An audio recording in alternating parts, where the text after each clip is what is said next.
If you've got some low-end or older GPUs that you're just waiting to turn back on again, then this might be the perfect coin for you to mine. However, there is a bit of a caveat there that I will tell you more about later. But today we are looking at Warthog, and as always, I'm going to start the video by quickly explaining in simple terms what the coin project actually is all about. Then we're of course also going to look at how to mine it, including what hardware you need, how to set up a wallet, how to mine it in both Windows and HiveOS, how to connect to the mining pool and track your earnings, and finally we'll also have a look at where you can exchange and sell your mined coins. And a big thank you to the Hero Miners Warthog mining pool for making this guide possible by sponsoring the video. Now quickly before we get into what Warthog is, how to mine it and all of that, there are always some potential risks to be mindful of and precautions that you should take when mining newer coins like this. And I want to stress here that these are not at all specific to Warthog. They're just general things to be aware of no matter what project you are mining. First of all, while mining and holding new coins like this can be very attractive since the price of the coin potentially could still have a lot of room to grow,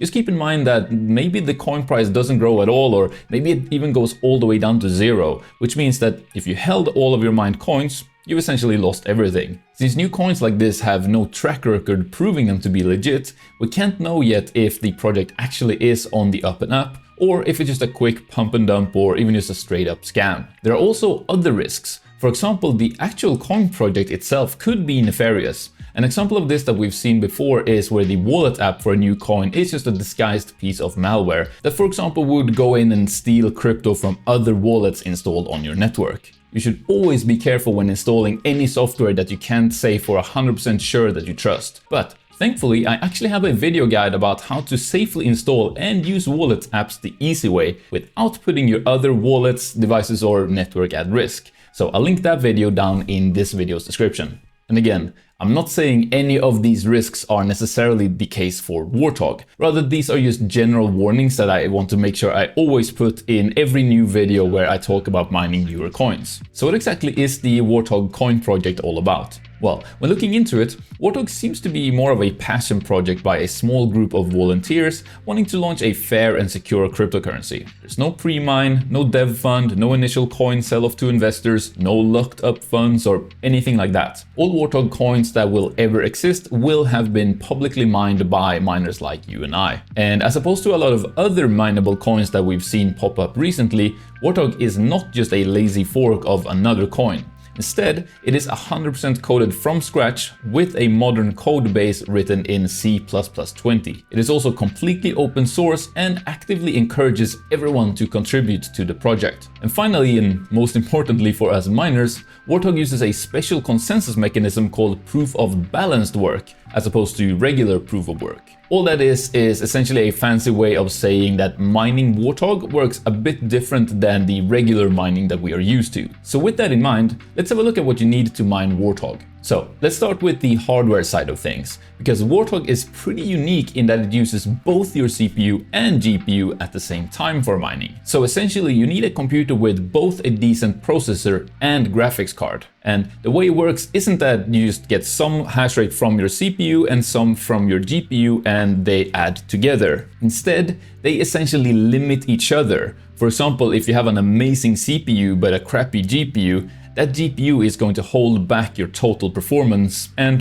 vice versa. However, in the limited amount of research and testing that I've been able to do so far, it seems that the bottleneck is usually going to be the CPU. For example, even if you have a high-end current generation Ryzen CPU like the 7900X, a low to mid-tier last gen GPU is going to be enough to get a good amount of performance out of your rig. You will get a small boost by going for a really high-end GPU, but you start hitting diminishing returns very early, where the small bit of extra hash rate isn't worth the money of going for a more expensive GPU. But that said, I don't exactly expect many of you to be going out to buy new hardware to build optimized Warthog mining rigs. Instead, if you do want to mine some Warthog, use this as loose guidelines for how to best combine the hardware that you already have. And I want to point out here that Warthog's consensus mechanism is called proof of balanced work for a reason. And it does seem to do a pretty good job of needing your mining rig to have pretty balanced hardware in order for you to get the best results. You need enough RAM with high enough speeds to match your CPU, And as mentioned, not only does your GPU need to be decent enough to keep up with your CPU, but it also seemingly needs at least 8 PCI Express lanes, and later PCI Express generations also seem to work better. Now, all of that might have made it sound more complicated than it actually is.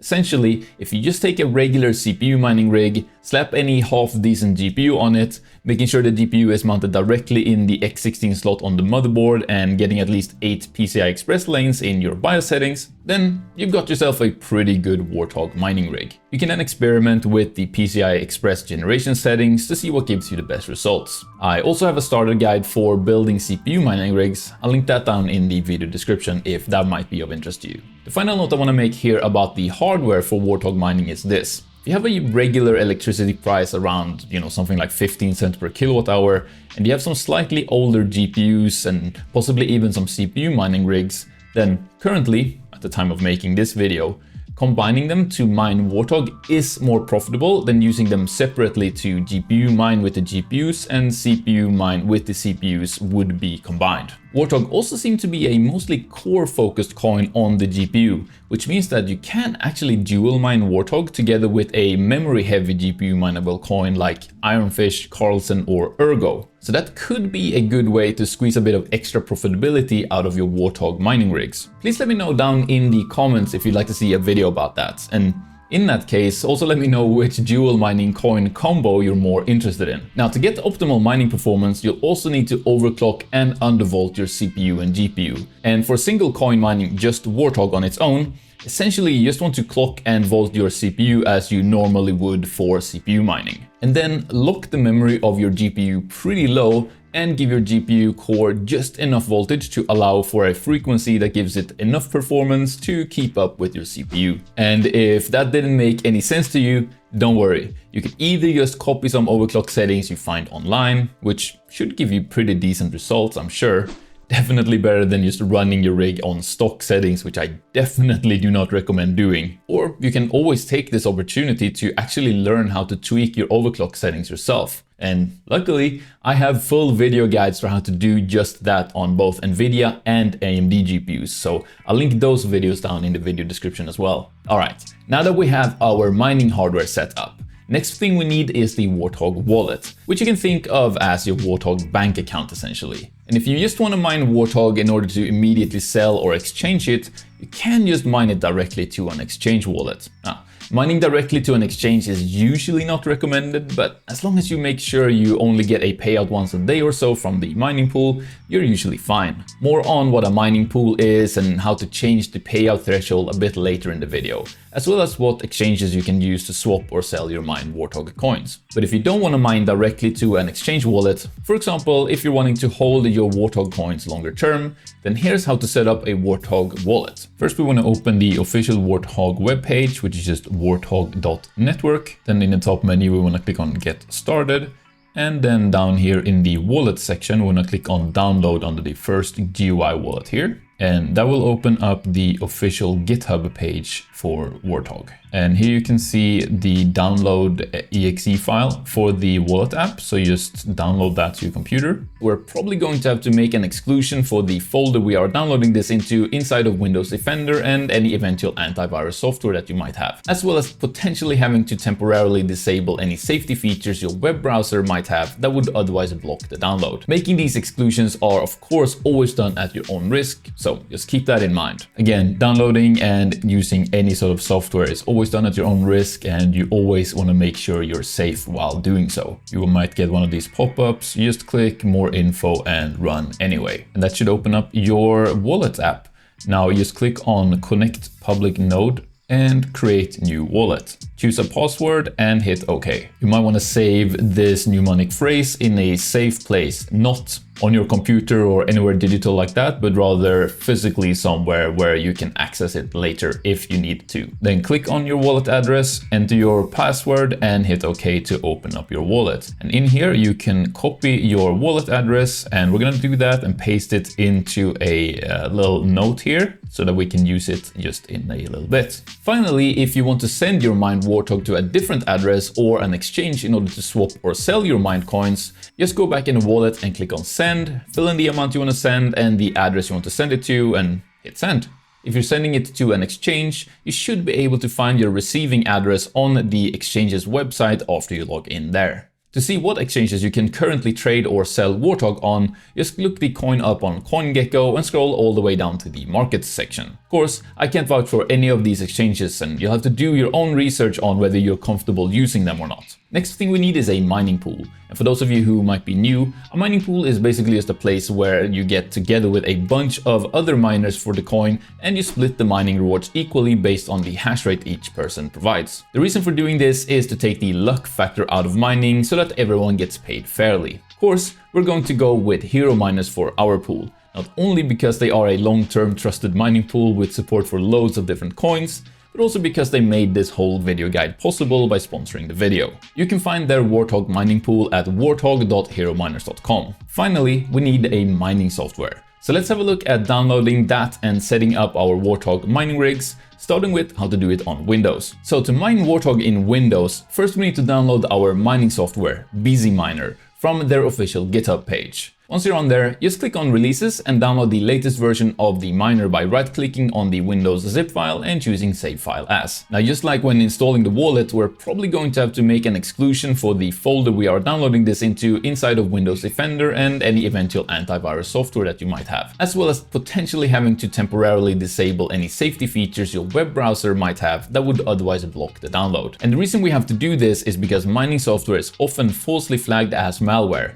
since a lot of malware also feature mining software in it. Making these exclusions are of course always done at your own risk, so just keep that in mind. After the zip file is downloaded, just unzip it and then right click on basically any of the bat files and hit edit. To fill this out, the easiest way is to just open up warthog.herominers.com and click on start in the menu at the top. All we have to do then is just scroll all the way down and copy what's in this box here and paste that into our bat file. Then we just need to paste in our wallet address that we copied in the wallet app a bit earlier and fill in a name for our mining rig. I'll just go with myrig1. Finally, you just need to hit save as and then save this new bat file in the same folder as the others. Name it something you'll remember like warthog.bat and hit save. Then just double click on it to run it and that's it. You should now be up and mining Warthog. If you're bumping into some issues at this point, you might just need to restart your computer. As for overclocking in Windows, well, your CPU settings you should be setting in your BIOS. And as for GPU settings, you should be able to set them in the Radeon software for AMD GPUs or MSI Afterburner for NVIDIA GPUs. Next, let's have a look at how to mine Warthog in HiveOS.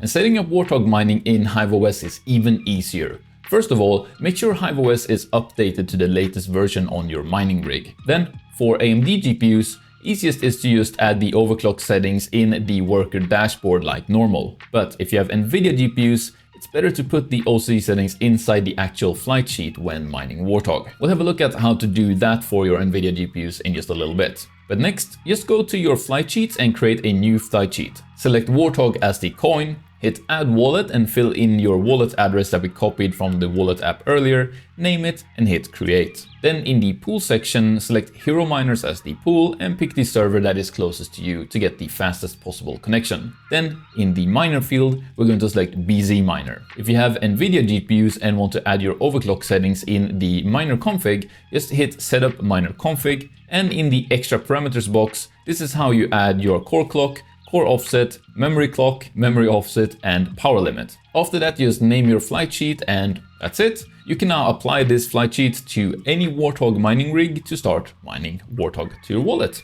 Finally, to track your mining earnings, just go back to warthog.herominers.com and make sure you are on the Home tab in the top menu. Then you scroll down and paste your wallet address in the field labeled Your Stats and Payment History and hit Look Up. You'll then be presented with all your mining statistics and you should be able to see all of your mining rigs, your earnings and payouts. You can then also click on the settings button in the top menu and here you can change your minimum payout threshold if you want, which is a good way to make sure your payments are less frequent. For example, you might want to do this if you're mining directly to an exchange wallet. Next, I'd recommend you watch this video to learn how you can make some educated predictions about what coin price a project like Warthog could realistically hit in the near future. And if you're gonna mine some Warthog, I also highly recommend you watch this video on how to safely set up wallets for new coins the easy way. So, I'll see you there. Thanks for watching.